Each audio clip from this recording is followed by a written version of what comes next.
The 5 doesn't go. Big wreck for the 8. Had no warning. Everybody, I'm running out. I'm running out. The 19 just stumbled, FYI. Pretty sure we're cooked here. We're out, guys. With the field running out of gas, how did the 22 barely make it to the end? We're out of gas! We're out of gas! We did it!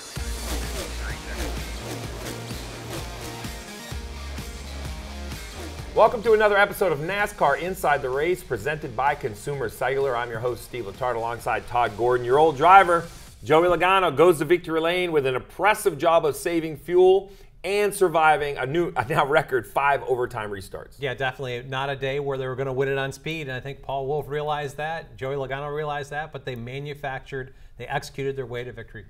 Well, you talk about manufactured and executing. It was very clear to me from the 22 start of the day that they were going to be aggressive on pit road. You see right here some laps led. That was running long in stage 1. Most of the field split it down the middle. Logano runs long. I didn't hate the strategy. And then, because he has fresher tires and a little bit full of fuel, 2 tires, not just once, but back-to-back, 2-tire pit stops. That tells me where that whole mindset is of the 22 team. Yeah, they figured out that they were going to have to manufacture track position, put themselves back in position.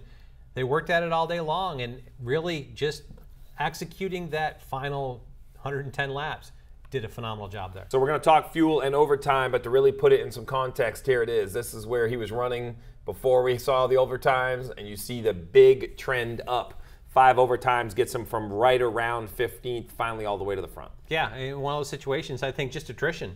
Guys that ended up wrecking because they ran out of fuel or just being aggressive, and then guys that had to come get fuel. We saw the 2 kind of dominant cars come to pit road in the last stop. Everyone's scratching their head because we had the fuel window. We'll call it 80 laps. We know with yellows you save gas. We know all of these things, but Joey Logano ended up going 110 laps. You worked with him.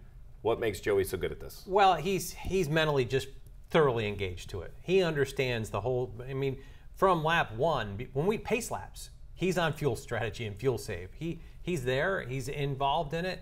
We had 110 laps, but what, 47 of them were cautions, and he does a phenomenal job of using very little fuel under caution. So while I don't believe you, I love some evidence. So we dug in. We found some evidence. Lap 221 was the last time on pit road. 2 tires full of gas. This is lap 230. It looks boring. The most important thing is listen in to exactly the 22, right? He's on the gas here, heading down the backstretch. You're going to see the yellow lights flash, and then you're going to hear the engine disappear. Yeah. There, it's gone. And listen how little it fires back up in the rest of this lap. I think we'll total this up at less than 4 seconds. So he shut it off on the backstretch. We're now all the way off turn 2.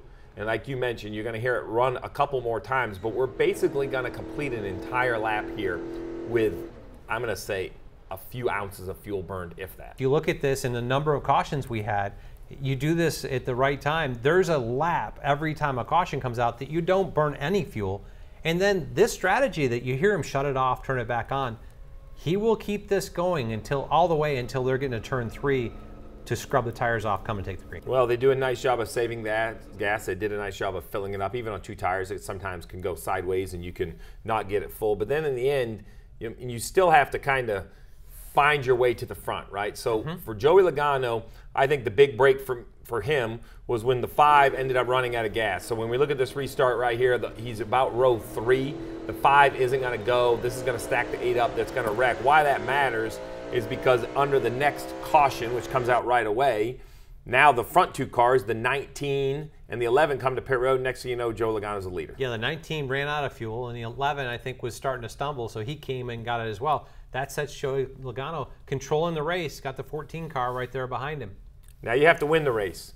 Final restart. I love to break down something special, but it's really just a great restart by the 22 because the rest of the field kind of sticks together. He's the outlier. Yeah, he just gets a hold of the racetrack and goes. It's impressive to see what happens. Yeah, you expect, I would question if the 14 got a good restart, right? But if we pause it here, he's been a gap back to the 71. So rarely do we see a car drive off the front bumper of the car behind him. Especially today, now that we have transaxles that have specified ratios in all of them. So right. it's back in our day when we were crew chiefs, you might pull a gear ratio difference, and you might have that opportunity. I remember going to Pocono, and first time we did first gear restarts there, Kyle Busch beside us, like, what was that? Yeah. So But you don't have that opportunity anymore. Everybody's got the same pieces, just a really good restart. So I'm going to circle a car because in the end, we're going to show you the last lap, but this is the guy we're going to be talking about a whole lot. The 45 of Tyler Reddick. He starts back on the third row, instantly makes moves to the front, and you're going to see that. When we go into the last lap,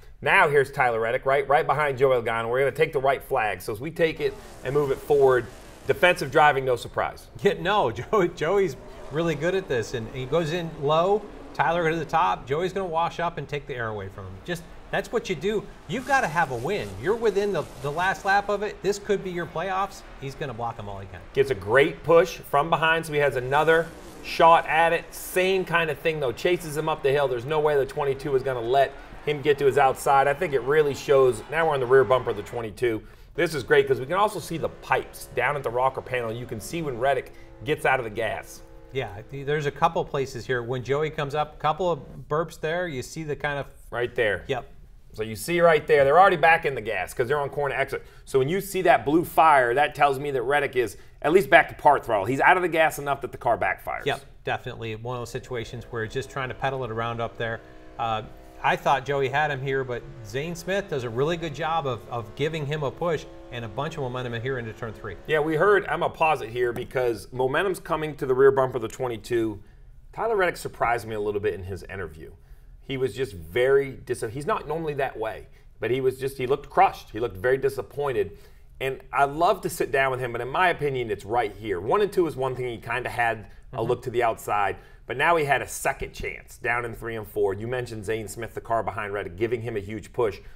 It's easy to say he should have turned to the bottom now. He would probably tell you that himself, but I was a little surprised he tried the outside again. Yeah, I'm surprised too because I think the outside is the easiest place for the leader to defend. Just continue to wash up until you get him up in the gray. And that's what Joey does here, as he should. He's trying to go get a W. Oh, he absolutely should. I'll be honest, I thought it was going to be Christmas morning for Zane Smith. They did a nice job to put themselves in position. This is the last lap on board. Good move here. We're going to see him get by Briscoe, who I think actually is low on fuel at this point, running out of gas. Yeah, I think he ran out coming to the white right there. But he gets to watch this whole thing. Wrap the bottom, does a really good job of being disciplined down here. Great run up here, and the clearance to the 45 couldn't have been a couple inches. And I like the fact that he didn't try to, if he gets side by side with the 45, they're both going to just not go anywhere. He pushes the 45 in here. Now look, like if I pause it here, right, I mean, look, he's thinking absolute open track right here. If we get Logano up the track into the 45, the 71's the winner. Any contact in trying to block up there, 71 goes to victory lane. And it ends up with a second place finish out of this. It ends up second, and Joey tells us that he kind of runs out of gas. You see the 71 has a run. Joey Logano kind of right here, maybe stumbles a little bit, but in the end, he goes to victory lane. That's how it happened. I don't want to gloss over the call. I'll tell you, Paul Wolfe, much like Denny Hamlin, Mark Truex Jr., they all had to make this decision. Do you stay on the racetrack or do you come to pit road? And I will be honest, I probably pit if I'm where the 22 is because it comes down to points. I know a win has now fixed that, but they were kind of right around the cut line. The 23 had come down and got gas. I thought it was a great call for Logano and Paul Wolfe to stay out. But I feel like a month ago, Paul Wolfe and Joey Logano talked about they needed to win to get into the playoffs. They felt like that. And as we look forward, we'll talk about that deeper. I don't know that the position to point your way in is really viable for the 22 car. And I know the ratio of what Joey's able to save on fuel. When I did the math by all the caution laps, I'd probably stay out with Paul. Well, that's the inside information. Well, it was a great run for Joey Logano. He went to victory lane. But you saw it right there. It was a great run for some other guys through those overtime restarts. We're going to cover them next. Hey race fans, Corey the Joy here. Join Ryan Flores and myself for Stacking Pennies each week. I'll break down my race and explain what happened right out of my windshield. Plus, we award the Dogs of the Week for the best pit crews and go in-depth on all the money stops, pit road mistakes, and penalties. And we've got a ton of guests. We have SVG stopping by. We had Ricky Stenhouse after he punched Kyle Busch in the face. We've had Bubba. We've had all sorts of guys in here in the Nonsense Garage, so you do not want to miss it. Check us out on Sirius XM Channel 90, YouTube, or wherever you find your podcasts. Each and every week, Stacking Pennies. That's what's up. Zane Smith Second place finish. Loved his interview. He showed a little disappointment that he didn't win, but overall reminded us all just how hard it is on Sunday and how great it was to finish this high in a Cup race. A true rookie in a situation of a non-Tier 1 team. I mean, a top 3 finish, second place at the end here. There's a lot to be happy about there, but to be that close, there's still that little bit you wish you could have got. Well, and this is why you're happy with a great finish, because if you look at the day overall, they made the most of the finish. Big swing up at the end, and it happened with enough fuel on board and some great decisions. Here's on board with the 71. First overtime finish. This is the one where at the front, we can't even really see the front from here. This is from 23rd. Yeah, 23rd to 2nd through 5 overtimes. This is the first one. Yeah, definitely one of those situations. Digs the bottom here and gets away from the wreck that Kyle Larson and Ross Chastain got into here. So got a big chunk of them here, but continue to work forward. And then again, we'll go to overtime 3. You mentioned it, 23rd to start. We're now 3 overtimes in. We're like 10th or 12th on this restart. So if we take a look at kind of double time, because this one happens pretty quick, right? The outside doesn't go. We have them run out of gas. He gets another chunk of cars. So the 71 just doing all the right things on the restart. I would say getting lucky, but I think choosing the bottom was a strategy. It kept them out of the mess. Yeah, definitely. You look at it multiple times on the bottom row and got himself out of craziness and just staying alive. That's the biggest thing. I mean, for this whole race was stay alive through these restarts. Well, Priest 28th to 4th. You're going to get 3 looks at this because this is all the way in the back. Ryan Priest 28th. This is not where you want to see coming to the finish. I'm not even sure what kind of approach you take, but this is that same accident we saw Chastain up the track. He's on the top row here, but he gets down as it happens up ahead of him, gets himself clear and moves on through it. And the modified racer, you kind of learn at times to push and shove. Unfortunately for this time, it was a Harrison Burton off the front of the 41. So double time here. I'm going to slow it down when we get down in the corner. We'll bring it back to normal speed. They stack up on the bottom. The 41's in the gas, pushing the 21. I don't think he means to wreck him. I think he's trying to get him and move forward. You can see the back of the 21 a little light anyway, but in the end, he spins the 21 off his front bumper, causing the accident. It's a lot easier to miss him when maybe you didn't mean to, but you know where the wreck is coming from. Yeah, one of those situations. I don't think he wrecked him intentionally. I think he was trying to push him because everybody was trying to get every spot they could. This is green, white, checker racing. Yeah, and then we go all the way.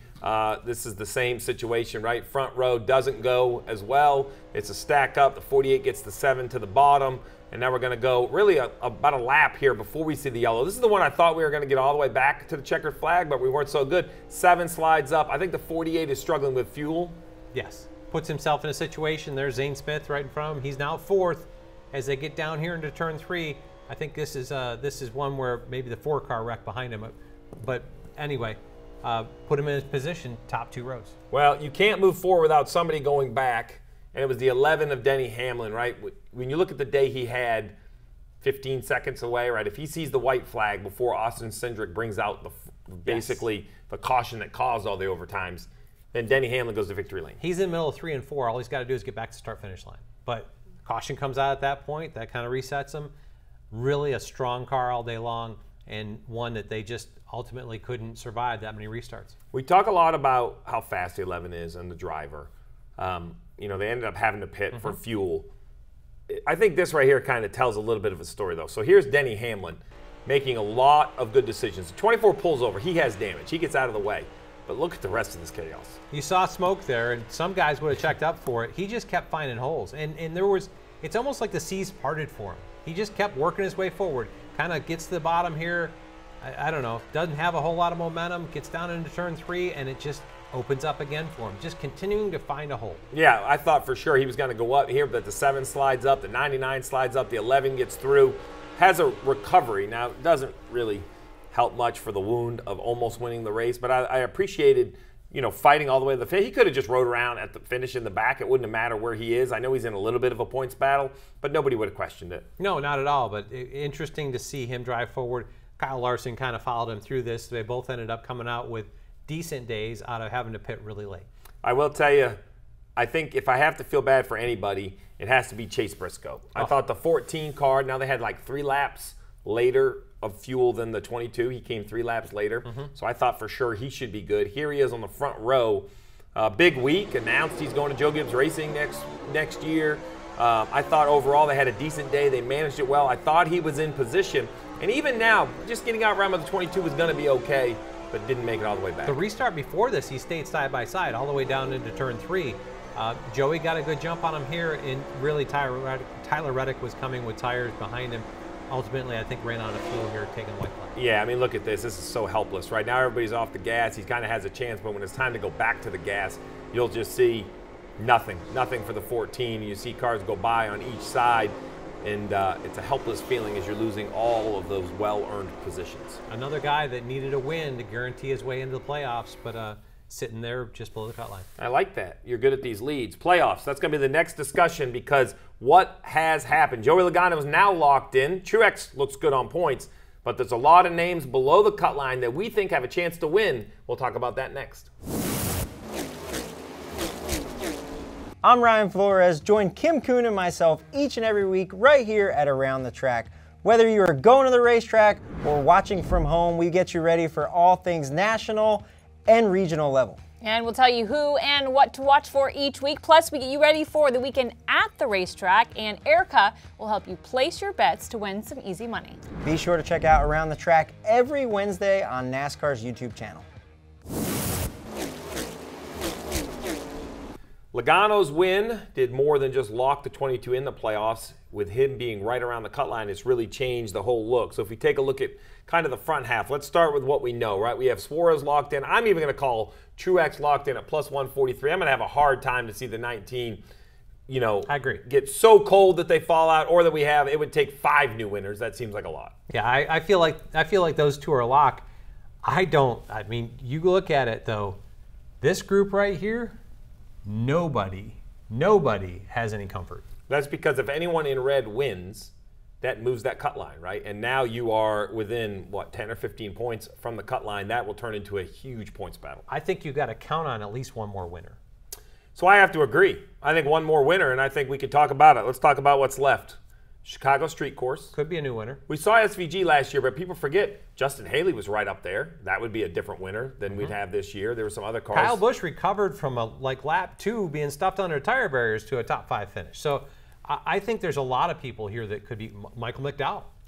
Pocono, a place that McDowell has won at before, kind of in the fog, but front row continues to improve. And when I look at Pocono, strategy could come into play, fuel mileage could come into play. I think both Pocono and Indianapolis after that, going back to the Brickyard and not doing, they both become places that you can pit under green and not lose a lap. So strategies do come forward in those two racetracks. And then we're going to take a couple weeks off for the Olympics, and we're going to come back. We're going to go Richmond, Michigan, Daytona, Darlington. I want to get to the second page here, but we can't leave this page without talking about Bubba Wallace.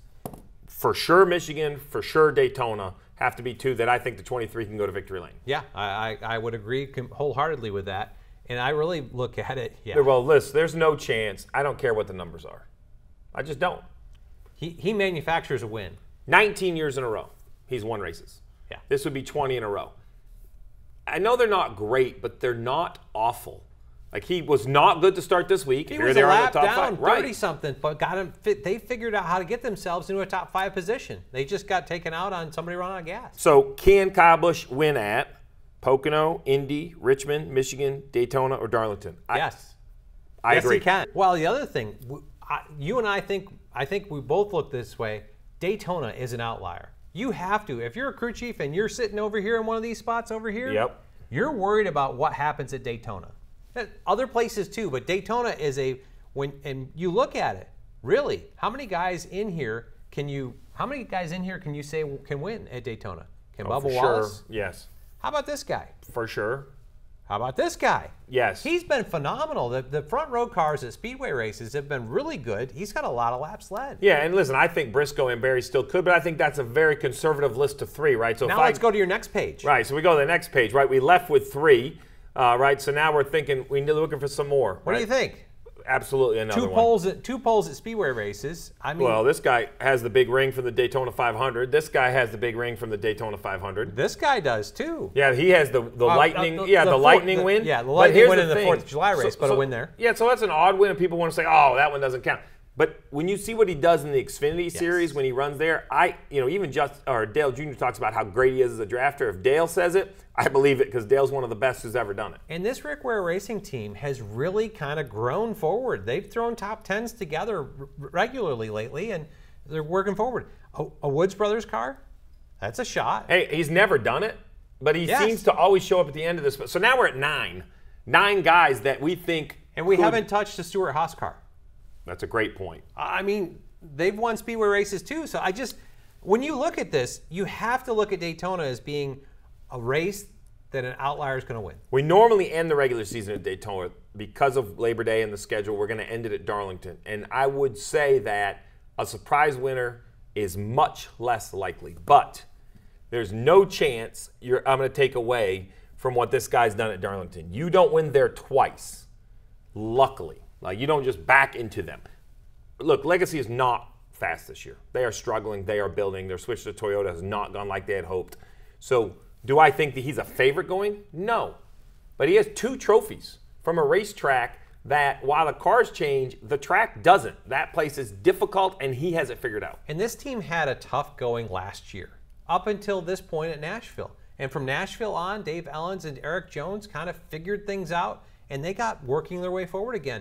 I wouldn't be surprised to see Darlington's one of those racetracks. If you understand what it takes to be good there, you can continue to be good there. It's one of those racetracks that I think there's an opportunity there for him as well. I agree that Darlington is a huge opportunity for Eric Jones, but what about this weekend? Kind of the second chance at a first impression. We saw rain at Chicago a year ago. I can't wait to get back up there. Yeah, we don't know what this racetrack is like in the dry. All we've done is see it wet, and it dried out some, but it's going to be a phenomenal venue, and the weather looks phenomenal for this weekend. I don't believe anyone anymore with all the rain delays we've had, but my fingers are crossed. I'm ready to see racing on the streets. It was historic last year. I can't wait to go back and see it again, and you get to watch it on television, NBC, 4:30 on Sunday.